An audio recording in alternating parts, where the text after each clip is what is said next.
কুয়েতে বাংলাদেশিদের অতি পরিচিত বিপণী বিতান সুক আল ওতানিয়া, যেখানে ক্রেতা এবং বিক্রেতার ৮০ ভাগই বাংলাদেশি।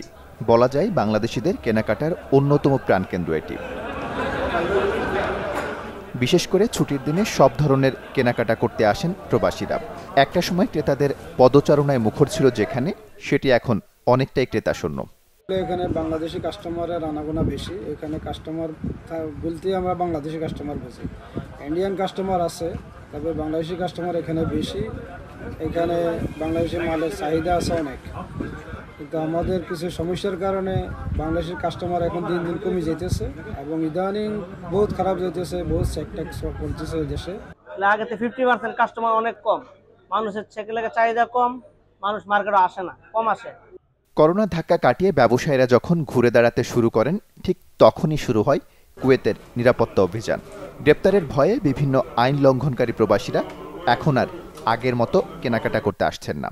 কিন্তু ইন্ডিয়ার বিষয় বাইরে, বাংলাদেশের বিষয় বাইরে না, কোম্পানির বিষয়, কিন্তু টেলিং দোকানের প্রাইভেট এগুলি বিষয় বাইরে না। যদি বাংলাদেশের সরকার উদ্যোগ নেয় বিষয়ের জন্য, তাহলে বিষয় পাওয়া যেতে পারে। কারিগরের সংকট কিন্তু কাজ আছে মার্কেটে। বেচাকেনা আগের মতো না থাকায় লোকসান গুনতে হচ্ছে ব্যবসায়ীদের। এতে দোকান ভাড়া ও কর্মচারীদের বেতন ভাতা পরিশোধ করতেও হিমশিম খাচ্ছেন তারা। তবে বর্তমান অবস্থা কাটিয়ে কুয়েতের ব্যবসা বাণিজ্য ধীরে ধীরে গতিশীল হয়ে উঠবে বলে আশাবাদী তারা। বর্তমান এখন সেল নাই, করোনা পরের থেকে মার্কেট পুরো ডাউন। মালিকে ঠিক মতন বেতন দেন, 1 নম্বর কথা। 2 নম্বর কথা হচ্ছে বেচাকেনি নাই তেমন একটা। এই মার্কেটে বেশি অংশ বাঙালি, বাংলাদেশি বাইরে আড্ডা বেশি এখানে।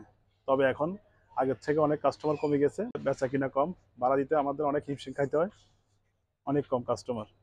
সুক আল ওতানিয়ায় প্রায় 3 শতাধিক ব্যবসায়ী রয়েছেন, যাদের অধিকাংশ সাধারণ শ্রমিক থেকে হয়ে উঠেছেন উদ্যোক্তা। একদিকে নিজেরা যেমন প্রতিষ্ঠিত হয়েছেন, তেমনি স্বাবলম্বী করে তুলেছেন অনেককেই। Desk report, channel 24।